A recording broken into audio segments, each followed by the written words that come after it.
अपने रब पर भरोसा है और हमारा रब कहता है कि हम किसी कौम की हालत को उस वक्त तक नहीं बदलते जब तक वह कौम खुद अपनी हालत को बदलने के लिए तैयार ना हो। गुलामी की बेड़ियां उस वक्त टूटती हैं जब कौमों के रहनुमा उनके अंदर हुर्रियत की फ़िक्र पैदा करते हुए अपने हाथ और पैर में जंजीरें और बेड़ियां डलवा देते हैं। हमेशा जब भी इस्लाम को मिटाने के लिए कोई चला है तो चला था तलवार लेकर पैगम्बर इस्लाम को मिटाने, उमर सुए नबी गए।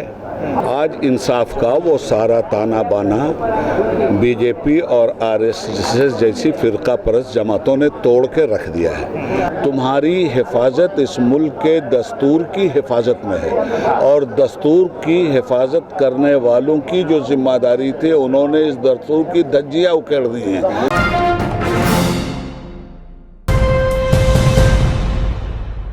सबसे पहले ये जानना चाह रहे हैं कि आज का जो आपका ये प्रोग्राम था संविधान सुरक्षा आंदोलन, आप एक नेशनल कन्वेंशन कर रहे हैं हेट प्रोपेगेंडा के खिलाफ, जेनोसाइड कॉज के खिलाफ, चाहते क्या हैं आप? क्या मफहूम, क्या मैसेज आज के ज़रिए देना चाहते हैं? हम सिर्फ ये चाहते हैं कि हिंदुस्तान की अपनी एक रवायत रही है आपसी भाईचारे की और ज़ात बिरादरी से ऊपर उठकर एक दूसरे के साथ इंसाफ बरतने की। आज इंसाफ का वो सारा ताना बाना बीजेपी और आरएसएस जैसी फ़िरका परस्त जमातों ने तोड़ के रख दिया है। हम उसी टूटे हुए ताने बाने को फिर से जोड़ना चाहते हैं ताकि नफ़रत का माहौल ख़त्म हो और तमाम हिंदुस्तानी आपस में मोहब्बत और भाईचारे के रास्ते को कबूल कर लें। और ये उसी वक्त मुमकिन है जब हिंदुस्तान का, खुशकिस्मती की बात है कि दस्तूर हिंद जिसको संविधान कहते हैं, इस संविधान की सुरक्षा हो। आज संविधान खतरे में पड़ गया है। ये सिर्फ हिंदुस्तान का संविधान खतरे में नहीं है, इस मुल्क का हिंदू मुसलमान दोनों खतरे में है और इस खतरे को ख़त्म सिर्फ ये संविधान कर सकता है, इसकी बालादस्ती कर सकती है और उन जालिम हाथों से इस संविधान को बचाया जाना चाहिए जिस संविधान के तहत इस मुल्क के लोग एक और नेक बन कर के आज तक रहे। आपका जो ये मंच था उस पर लगातार मीडिया की स्पेशली नज़रें बनी रही हैं। आपके इस मंच ने खुद में ही बहुत सारे मैसेज दे दिए हैं, बहुत सारे पैगाम दे दिए हैं, लेकिन एक चीज़ ये क्लियर नहीं हो पा रही है कि तमाम चीज़ें कह रहे हैं आप लोग, वो अमल में कब आने?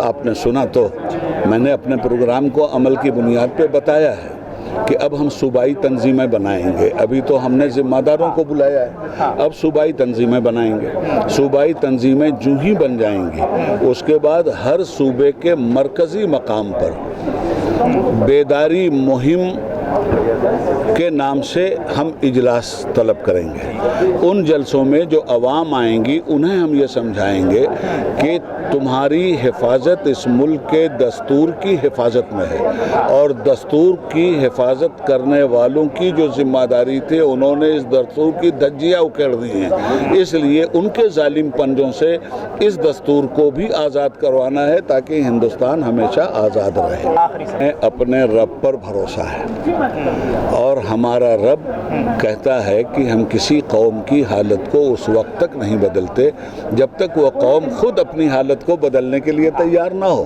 तो हमें तो अपनी हालत को बदलना है। हमारा रब बाकी हमारा हाफिज़ है, हस्बुनल्लाह व निअमल वकील। किसके बस की बात है कि हमारी आइडेंटिटी को मिटा दे और किसके बस की बात है कि हमारे वजूद को मिटा दे? न मुसलमान मिटने वाला है हिंदुस्तान से, न इस्लाम मिटने वाला है। हाँ, मुसलमान और इस्लाम को मिटाने वाले अपनी खैर मनाएं। अगर ये देखिए, हमेशा जब भी इस्लाम को मिटाने के लिए कोई चला है तो चला था तलवार लेकर पैगम्बर इस्लाम को मिटाने, उमर सुए नबी गए, नज़र सुए उमर गई, वो एक निगाह मुस्तफ़ा कितना काम कर गई। तो अगर इस्लाम को तारीख़ है, इस्लाम की कुरान की तारीख़ है कि जो इसको मिटाने चले उन्हीं को आने वाले दौर में खुदा ने इसी इस्लाम का मुबल्लिग और इसी कुरान का मुहाफ़िज़ भी बनाया। हम नहीं परेशान हैं इन सब बातों से। हमें अपना काम करना है, जलसे करने हैं, जुलूस करने हैं, धरने देने हैं। कौमों की गुलामी की बेड़ियां उस वक्त टूटती हैं जब कौमों के रहनुमा उनके अंदर हुर्रियत की फ़िक्र पैदा करते हुए अपने हाथ और पैर में जंजीरें और बेड़ियां डलवा देते हैं। मस्जिदें चली तो नहीं जाएंगी? मस्जिदें कैसे चली जाएंगी? खेल तमाशा है क्या मस्जिदें चली जाएंगे, किसी कीमत पे मस्जिदें नहीं जाएंगी।